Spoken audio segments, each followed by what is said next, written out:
My name is Nick Bradley. I'm the Chief Executive Officer of Advisor Plus. Firstly, who has heard of Advisor Plus? I expect no hands. Good, I'll introduce what we do in a second. But the first thing I want to kind of sort of communicate today is we're launching a partnership today with HCMI. So it's a momentous day, Steve. Yes? And I'm going to just give you some context about why we're doing that. So this is definitely not a sales pitch. In fact, I'm going to share warts and all as to how we've got to this position. Because actually it's driven by our customers, which I'll introduce to you in a second, asking some very specific but challenging questions, and then almost pulling us into a space which we've wanted to be going in, but haven't had the capability ourselves to do, which meant that I spent about 6 weeks traveling the US trying to find the right partner, and met these guys. So before I do that, I just want to put up the challenge that I've been asked continuously over the last 12 months, and it's accelerated significantly over the last few weeks, actually. But our clients, and we work with, just for some context, I'll show you who they are in a second, a lot of the large sort of FTSE 100 to 50 UK businesses. Very proud of our customer base. But what they're asking us to do from a kind of sort of HR transformation and digital enablement perspective is much more challenging than what we have previously done. So we've had to shift and we've had to innovate. Firstly, can I ask how many people here report into a HR function or are part of a HR function? Okay. Who makes the decisions, if anyone wants to call out, in terms of when you're thinking about, perfect, great. I always like someone who's going to jump straight in. Feels like a workshop already, so anyway. In terms of when you're thinking about sort of people performance analytics, how does that sort of land in your organization? Is that something that you would ask down to the teams, or is it something that comes from the C-suite?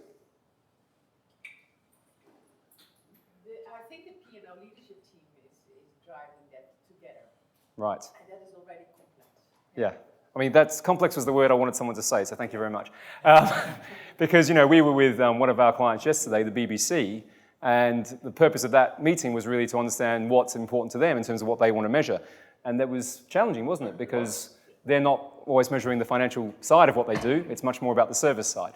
But this question, this challenge, how do we turn the vast amount of available people data into actionable insights that can drive business improvement, is been keeping me up at night literally for months. So before I go into it, and of course Steve's going to talk about what HCMI does, I'll just give you a bit of context on Advisor Plus. So we're a business that's been around for 17 years, and I'm not surprised that people wouldn't put their hands up because the business itself has been driven a lot by referral. So we've got a customer base which has been impressed by what we do, but when you're trying to explain it, the pitch is not that easy. But most importantly, it's really around how we make the HR function more effective and efficient. So we first did that by providing an outsourced service. So we would have teams of advisors. We have 2 sites up in the north of England, and we have around 300 people who are CIPD qualified HR advisors offering an outsourcing service to large corporates. So instead of having that cost, if you like, or that resource, that capability within your business, we offer that service much more efficiently and scalable across multiple businesses. But the thing that was changing for me was the second point is HR leaders, and I sort of put them on 2 categories. You've got some that are relatively traditional, and when you have a conversation with them, they're talking about how they can deliver a great service to the organization, how they can deliver almost like the hygiene factor of making sure that people are paid on time and all those things are working. And then you've got really dynamic, progressive ones who are saying, how can I drive the business forward and how can I use data to be able to drive strategic change on what is effectively still pretty much the highest cost part of the business, your workforce. So what I did, I suppose, when I joined the organization about 18 months ago is I said, we do 2 things broadly. We focus on making sure the operating model of HR within that organization is as effective as possible, which I call HR transformation, but more importantly, it depends on where that HR director is on that journey. And then the second thing, which is what we want to get into today, is how do we drive business improvement once you have that in place? Yeah? And the story I tell around this, my background was in sort of marketing and sales for many years, and before sort of digital marketing and data became a thing, and it was actually back around 2007 that the first CMO title was actually starting to be created. That was driven by the fact that marketing became very analytical. And to this day, we look at it and think, actually, of course it is. Everything's measured.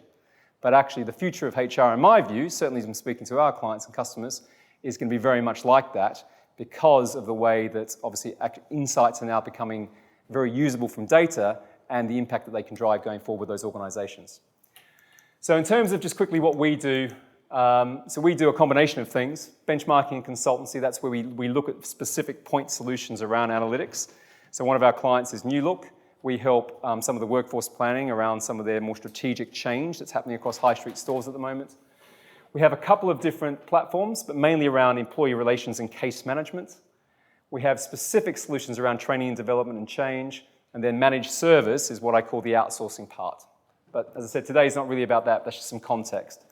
In terms of who we work with, that's essentially our portfolio of clients. Biggest one is Barclays, second or third is BBC, but it's, as you can see, it's a broad church. So all that information that's coming through, and we work directly with the HR leadership teams, that's where the challenge has come for how we're going to shift our emphasis to be able to drive more business improvement within those organizations. So just to give you I'm going to show you a quick case study of some of the stuff we've done, and then I'm going to introduce you to Steve, because this was, when I was saying beforehand, it's a bit embarrassing, but it's the sort of limited view of how we could drive some change, but the metrics are quite impressive. So one of our clients had this protocol, if you like, adherence to, which was driving a sort of 44% increase in disciplinary costs. So this is the sort of thing that we get challenged with, particularly through our employee relations and case management capability. So that impact to them was this lack of evidence meant that cases resolved early and customer service was negatively impacted. And when you start to look at this from an ROI measure, which is the key things that we're trying to get to, the impact was significant across the organization. So what we did is we helped education of the managers, finding sort of a new fact-find stage introduced to be able to kind of get a more rigorous view of kind of how that performance was being managed. And then we started to introduce the first foray of our capabilities into MI and analytics from our platform. So we weren't doing this previously. And what we got from that was 46% of conduct cases closed across the fact-finding stage, 49% reduction in warnings issued. So again, you're looking at the sort of the end of performance here, where the poor performance areas are happening. 41% reduction in no case to answer post-investigation, 72% reduction in no sanction cases, but most importantly, a savings of $158,000 per year. Now, when you start to accumulate that across other inside areas where we're starting to look at the ROI, we've now got 4 or 5 separate things running with this organization, and the ROI is up towards the high 6-figure mark. Yeah? So this is early stage. I mean, with some of the companies that are presenting here today, there's a lot more kind of deeper things, but that's partly why, as I'll introduce Steve now, we wanted to go into partnerships so that we could start to answer those questions for our clients much more robustly. Great, thank you, Nick. And I have to move over to this microphone, I'm told, so as long as they have a clicker, I'm good. So it's great to be with Nick and the Advisor Plus team. They've been fabulous to work with, and in part because we do share a common mission, and that is the ability to actually drive business performance, use data, use analytics to actually drive business performance in a meaningful way. Before I jump into my comments, I do want to say thank you to Al and Dave and the whole PAFOW crew. We've been with them for a few years now. San Francisco, Philadelphia, London, parts in unknown going forward. So it's always a good event, always a good crowd. Same here. So really look forward to spending time with you this afternoon. So one of the things that I mentioned about sort of common mission, so HCMI is really focused solely on driving a linkage, creating a linkage between investments in people and financial and business outcomes. So you can make smarter workforce spending decisions, which ultimately lead to better business results. So the main differentiator between us and many of the fine analytics software companies out there are twofold. One is this very strong, quantitative, financially driven view. And second is that along with our software come data scientists to help support. We have some clients that might have 2 or 3 people. We have other clients that have 40 or 50 people in their analytics team. And we provide whatever additional level of support that matches up with the internal capability. I know that there was a show of hands in terms of HR folks. Anybody here in the finance function? Anybody here who is an investment analyst or deals with investor relations? So my hypothesis is those are the people that you're going to want to spend time with and spend lots of time with, because they are going to be the ones that will be driving the adoption of people analytics across the business, because the investor community is speaking and wants to know in measurable terms, as the Deutsche Bank analyst report came out earlier this year. They're going to be actually looking at the impact of human capital on stock price. They're going to be looking at an organization's metrics and how they're performing and making determinations on their guidance on those organizations. BlackRock has always been a proponent in their governance of looking at the impact of human capital and being able to show that there's sustainable workforce that's being built.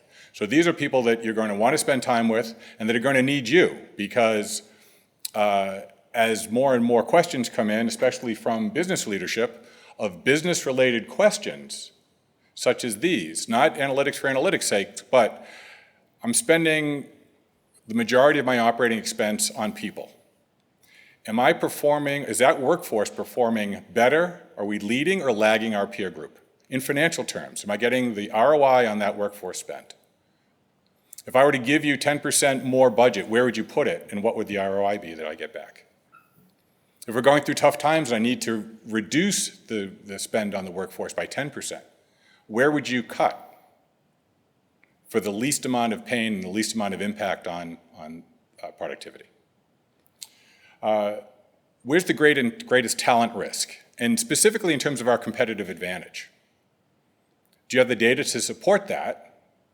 What are the interventions that you're going to recommend so we can mitigate that risk? And lastly, strategically, as we look to invest in our workforce, should we be building? Should we be buying, picking off the best talent from others? Or should we be, in effect, renting or using a large part of our workforce to be contingent staff so we can be very flexible? And how should that change by division and by country? So sort of by show of hands, are you getting these kinds of questions or working with your leadership team on these sorts of issues? One, two, sort of, a little bit. These are the issues that by bringing in multiple data sources, sorry, take that back, one more slide. So representing actually the majority of organizations, which is, we had 2 or 3 in the room that said, yes, they do this sort of business-focused analytics and reporting work. We're finding the majority of companies aren't prepared for that. Lots of analytics, lots of metrics, lots of statistics, but translating it into the impact on the business is a difficult thing to do. And with the recent release of the human capital, the ISO human capital standards on reporting and disclosure, and who is aware of that? Okay. We'll get to that in a moment. But you should, which is why you're going to want to spend time with investor relations and the finance team, because especially if you're in a public company and on an earnings call, the investors are going to be asking, so how are you performing along these 83 metrics, or the 24 of them that are actually recommended to be shared publicly? And what answers is your CEO going to be able to provide to those questions? Well, how do you do that? So one way to do that is, is bringing together these multiple sources of data. You need to be able to bring in operational data, financial data, customer data, along with a variety of HR data.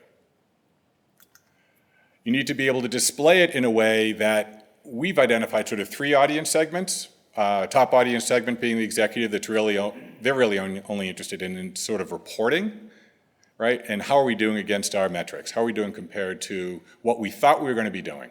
That's it. That's all I care about. So the executive view would be along the top.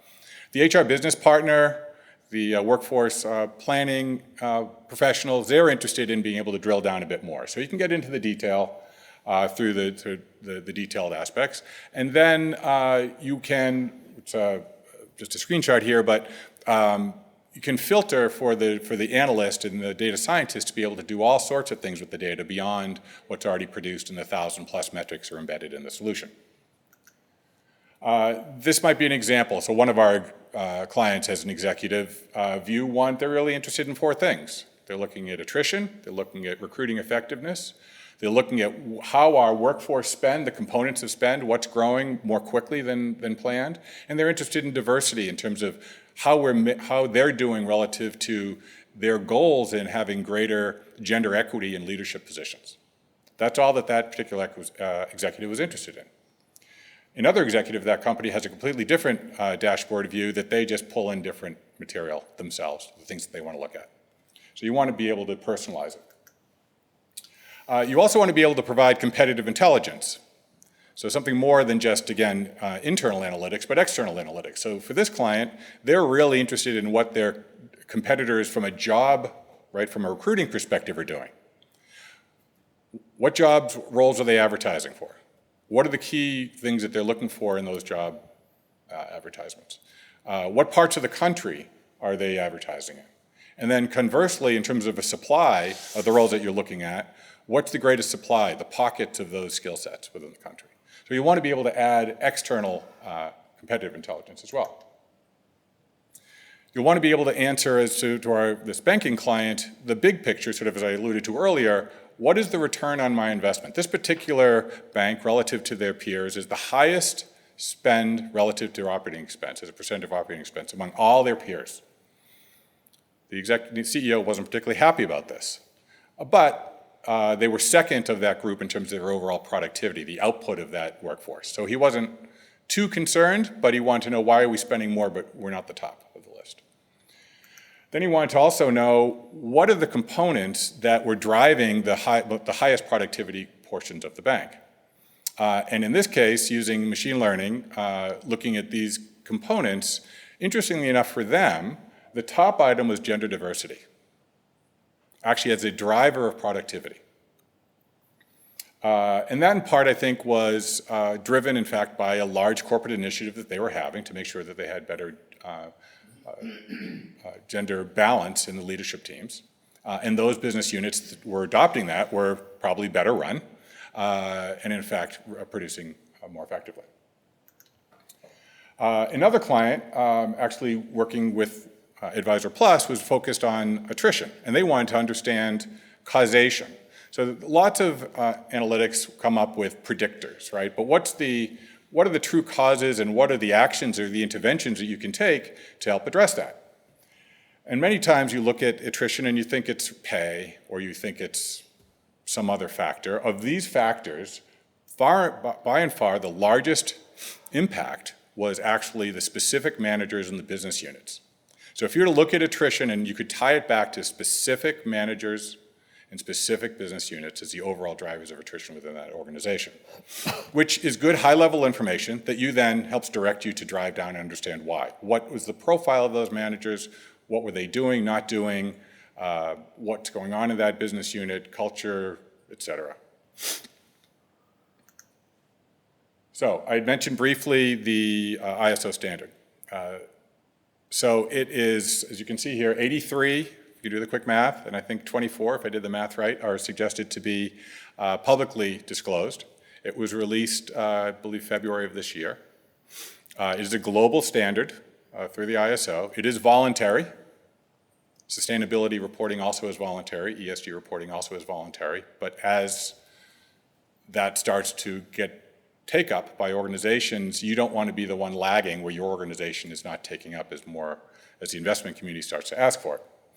As you can see across these 10 areas, some of these you're probably measuring today, some maybe you're not.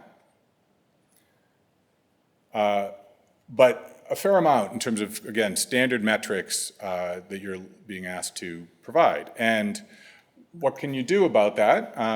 First off is you don't want to be caught in the headlights when your CEO or investor relations comes to you and says, these are questions that we're getting, how are we doing? One client that we just took on was saying, it would take me 2 years to get to the point where globally I could produce those metrics. We're in 40 countries, we have different systems, we have some locations that are still working off local Excel-driven sort of HR systems.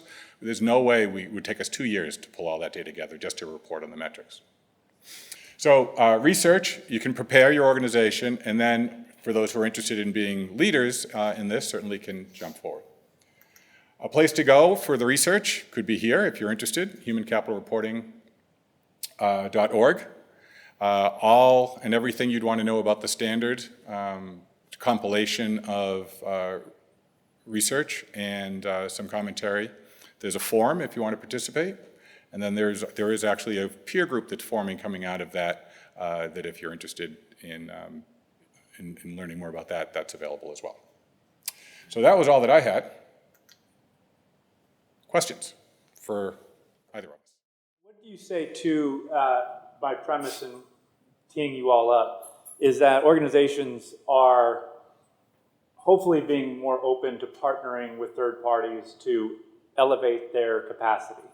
Is that something that you see in your partnerships? Is that you're now effectively an outsourced provider of certain people analytic services? Is that how you look at yourselves, or how do you position yourself? Yeah, I mean, what we found, if I go back a little bit to answer the question, so if I went back to sort of 2007, 2008, we were providing a way of allowing HR functions to become more efficient because of outsourcing. Mm-hmm. And actually, that was before a lot of the big ERP providers had got traction around how they could make the operating model of HR more effective. So what's happened over the last decade, those big players have started to have more impact around how digital is transforming the HR model. So what we've had to do, instead of offering a service which was relatively, let's say, revolutionary, but it was from a cost effectiveness perspective, we've had to be able to align with those bigger ERP systems. And the way we can do that is by being a source of multiple areas of data. Mm. So I'll give you a quick story from one of our clients. I won't say who they are, but this was the challenge I was given.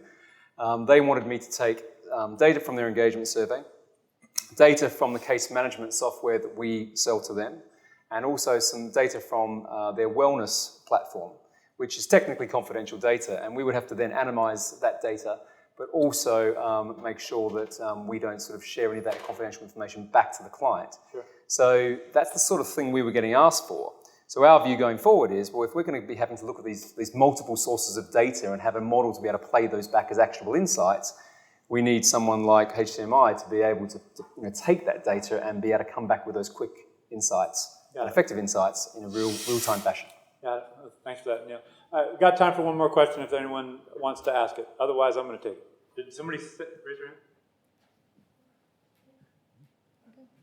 Didn't actually, thank you. So I have one question for you, Steve. The Human Capital Financial Report. Now, is that something that you mentioned the link where people can learn more, but you all actually offer the ability to come in and help create that. Is that correct? We do, actually. And who's the audience for it? Yeah, thank you very much for that. So the ISO standard has these metrics, but we well before the standard came out, we actually created and produced through the software something called a Human Capital Financial Statement. And again, with this financial focus, it's actually thinking of the sort of a P&L view of the workforce.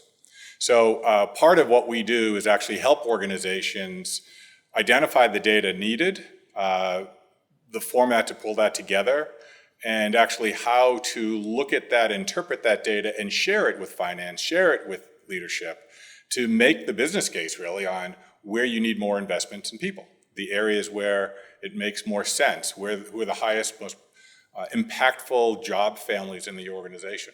You'll get that out of a Human Capital Financial Statement. It, as a nice benefit, also happens to meet all of the requirements of the ISO standards. So you'll be able to actually produce from that all the metrics necessary to comply with the standard if that's something you choose to do. All right, outstanding, gentlemen. Thank you very, very much. Appreciate it. Thank you. Yeah,